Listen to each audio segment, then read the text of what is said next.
Algebra 1, this video lesson is also part of the review guide for Quiz1c, and it's just going to focus on this topic at the bottom here, solving equations with variables. I gave you a bunch of examples during class and as homework. I'm just going to talk about these last three here, 19, 20, and 21, and walk through each of those, starting with number 19. So let's kind of zoom in on number 19 here. Now, for any case where I'm trying to solve an equation that has a variable in it, it means I'm trying to get the variable by itself. I want x alone, so I don't want 9 there. I want to move 9 to the other side. Now, we talked about this. If the variable is being divided by the number, if the number is in the denominator, in other words, and I don't want it there and I want to move it, you undo division by multiplication. So that's what we did. We multiplied, but you have to do both sides equally. We talked a lot in class the other day about how an equation is a balance.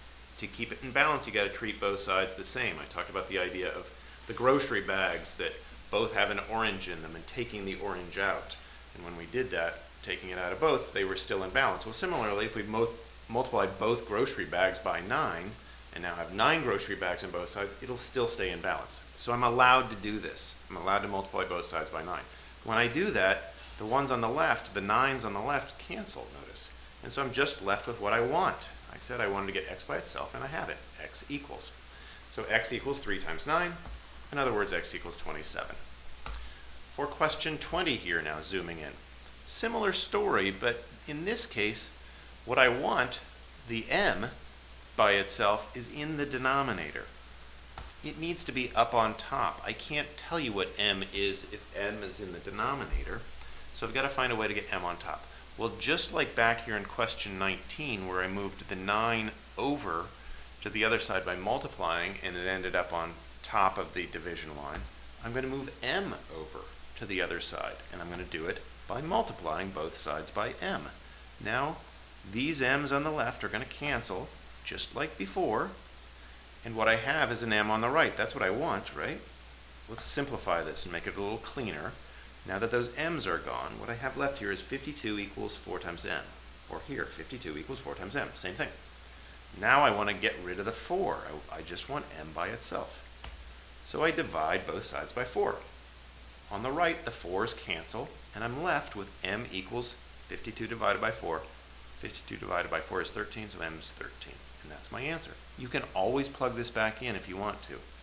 52 divided by 13, you'll find, is equal to 4. Last one, number 21. This was probably the one that people had the least trouble with. They moved through it most smoothly and quickly, so I'm going to just kind of step it off here. People were understanding that when I've got two things being done to C, that I've got to undo the two things in an order, and the order is the opposite order of PEMDAS. So if addition normally comes last, then I undo addition first. I undo it by subtraction, so I subtract 6 from both sides. On the left, I'll just have 2c. On the right, I'll now have 8 minus 6, which is 2. So 2c equals 2. I don't want 2c, I want c. So I divide both sides by 2. Those 2's are going to cancel. I'm going to have c equals, well, c equals 2 over 2. In other words, c equals 1. You can always plug this back in, like I said. 2 times 1 plus 6 is equal to 8. So there's my answer. All right, that's it. That's the review of how to solve equations that have variables in them.